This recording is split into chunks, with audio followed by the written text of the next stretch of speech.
I'm mad. I don't know. I got a big decision to make. I'm gonna see what they say, if they ever answer. Speaking of, 24 minutes now. Still been on hold. I think I might be done.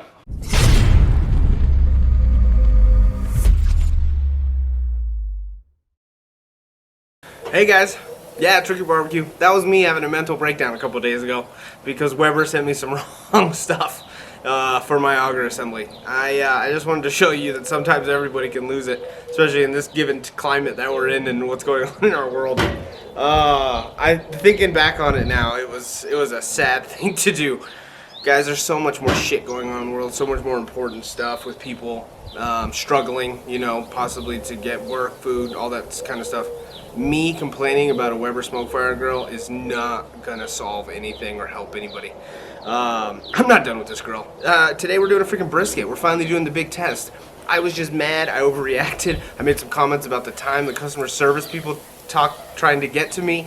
I made comments about the parts because what? Because I had to take my grill apart and work on it?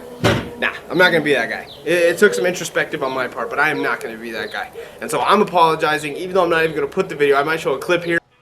The point is I spent $1,200 on a machine that I thought was going to work right because it was reviewed very well. Me complaining like a little girl or complaining a little more over here. So this is what I'm talking about. This is the old one right here. And you see how it comes with those gold brackets right there that you can screw in the screws to? That's the new one. Nothing in there. But I'm not gonna do that anymore. So yeah, here's the start of the brisket we're doing. I'm gonna show you guys the brine that I did for 5 hours. I'm gonna inject it, well, as much as I can do. You'll see how messy that gets. And then I'm gonna put it on the grill and then we'll try it at the end. My first brisket, wish me luck. Oh my God, I almost forgot. I always forget to do this part. Please like, subscribe, comment, good or bad. You know I love those comments even if they're really, really bad or really, really good. And as always, cheers. Let's have a good day, guys. See you inside. Alright guys, I got it fully trimmed now. Sorry, I'm kind of whispering here. It's kind of late here. It's almost midnight here. I'm just going to put the seasoning on and brine it real quick. It's about like 12 pounds after I got everything off. I'm going to go ahead and use the mustard as a binder. I like the mustard more than the olive oil. I feel like it holds better when you put it in everything. I'm just going to coat this whole thing in mustard so it'll stick on there, and then I'm going to throw it in the pan, the aluminum foil pan, and let it sit for like 5 hours before I put it on, just to kind of self-brine it. So I'm going to put a rub on it, but I'm going to add some extra salt because I like salt. I don't want it to be undersalted. I'm not going to go crazy with the salt though, but I am going to put it on there, get it kind of everywhere. Okay, and then I'm going to add this. This is the darling here. It's what I got from the Fiery Food Show. It's a black coffee ghost rub. I don't know if it'll focus to show that, but I'm gonna put it on the front and the back. I'm kind of excited. It has like a coffee flavor to it. I'm gonna go ahead and coat this whole thing with it, if it allows me to. This thing has trouble pouring everywhere.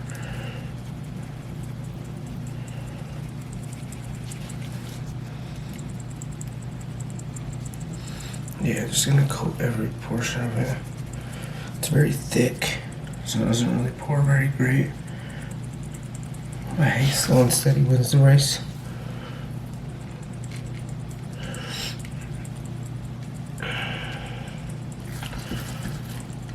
Get every section of it. For future reference too, if you're ever doing your own brisket and it doesn't pour very good, you might want to invest in a little shaker that I've seen a lot of YouTubers who make their own. They have like little shakers, because this one's kind of thick, to be honest with you. I'm about to take the lid off because it's not getting enough. Yeah, give me 1 second. I'm going to take the lid off. Alright, so the lid is off. I just gotta be careful not to overseason now, because now it's just coming out everywhere. Okay, and I'm gonna go ahead and pat this in here. As you can see, it's coating out the whole thing on there. It's definitely different. I've never seen anybody use like a coffee rub before.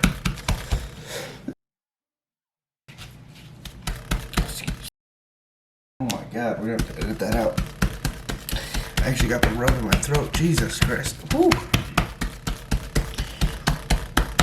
Okay. Look at the other side real quick. This is the fat side.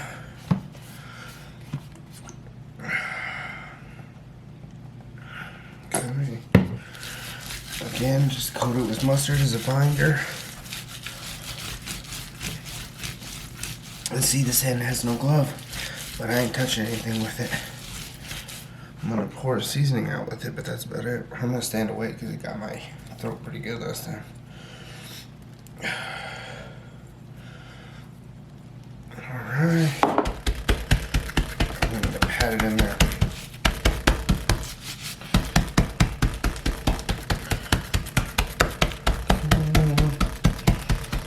Perfect. Gotta get the sides a little bit. And then we'll be good to go. Perfect. So there we got it. I'm gonna put it in the foil pan, cover it with some aluminum foil, let it dry brine, and then we're gonna throw it on about like 6 hours after it rests in the fridge for a while. So I'll see you guys then. Alright guys, I'm doing this portion real quick from my garage. It's about, right now it's about like 5:30. I got up early because I'm going to actually do an injection. I wanted to do it with you step by step, but it's 5:30 in the morning. I got people sleeping inside. I can't just wake people up because I want to do a video. So I'm going to explain what I'm doing out here, and then I'll show you the video portion in there before I throw it on. I'm doing injection because I didn't get like a prime piece of meat. Like I told you guys, it was kind of hard to find meat originally around here. There was none at Costco's, there was none at Sam's.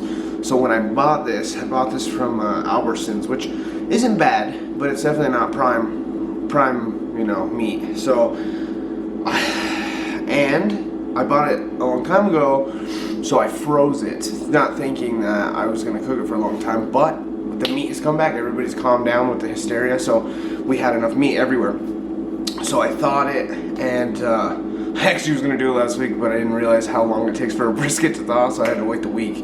But I am going to inject it. I made my own little marinade that I'm going to use as a mop as well. So I'm going to inject it right now. I'm going to do it about every inch or so. Inject the entire brisket just to keep it moist. Let it sit for about 15 minutes before I throw it on the grill. And then about every hour, I'm going to use that mop on top of the brisket. I'm not sure if I'm going to use a brush to brush it on or if I'm going to spray it. But I just wanted to show you guys what I'm going to do right now. I'm going to go back inside and I'm going to inject my brisket. But that's the reason there's no audio or me talking during that portion is because, like I said, it's 5:30 in the morning. I'm in my garage trying to keep it quiet, let everybody sleep, and we're gonna do that right now. And I will see you inside. Again, no talking, but then I'll show you a shot when I have it blown and going on the grill. All right, we'll see you then.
Alright guys, holy shit, okay,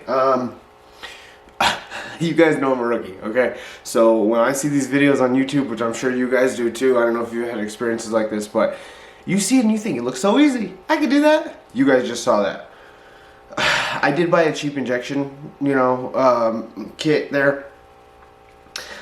The needle kept coming out. I didn't know how deep to put the needle. It popped up. The juice would shoot out. I don't even know if you could see that because I'm kind of going to do it fast. It shot in my face. It caught on my shirt. It was definitely interesting. But I did, after I got the hang of it at the end there, I even kind of cut the video short to kind of clean up and start over again. I got every other inch. But my advice is, one, make sure that end of that needle's secure. Maybe practice a little bit before you actually do it on camera.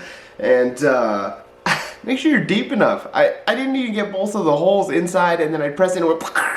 And don't even keep your finger on the little press there until you're ready to shoot. Anyways, I got it done. I know that looked bad, and I'm interested if you guys have had any experiences like that, because that was pretty terrible. That was my first time though. Hey, you know what? I'm not embarrassed. I'm just laughing at myself and having a good time, because I know it's gonna taste amazing no matter how bad it looked me putting it on. But anyways, I addressed that. And by the way, with the marinade, I didn't mention, I kind of made it my own. I found a recipe online. I know you can buy like the Cosmos stuff, and I know a couple other different brands that I've seen from Harry Sue's channel. But I found one that you can make just pretty much with beef broth, Worcestershire. I made lemon juice, and I didn't make lemon juice. I added lemon juice, cayenne pepper. I added some of my hot sauce that I got from the Fiery Food Show.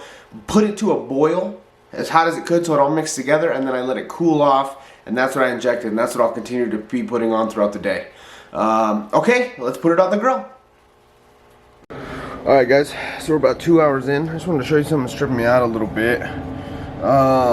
2 hours in, and I'm almost to wrapping temp. I'm going to do it at like 165. I don't know if the probe's reading wrong or what, so I'm actually going to use my external probe as well. Let's check this out though.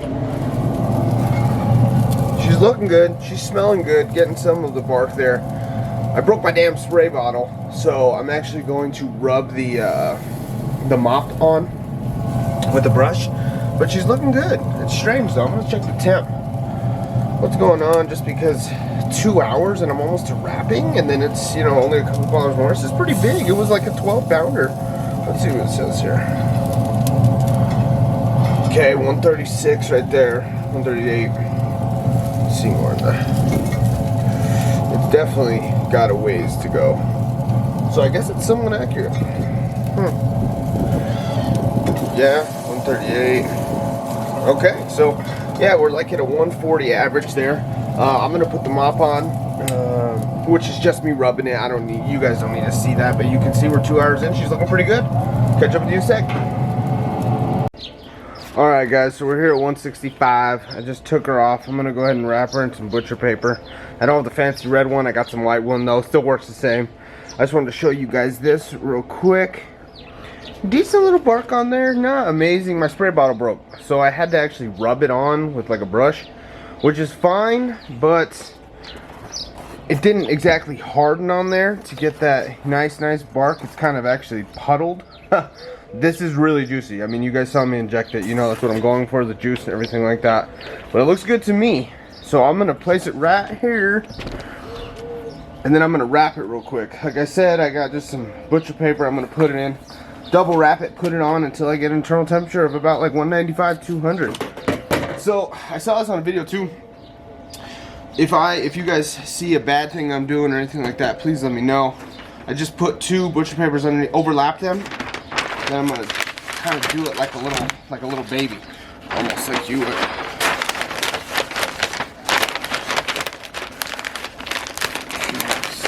There. I want to wrap it really tight.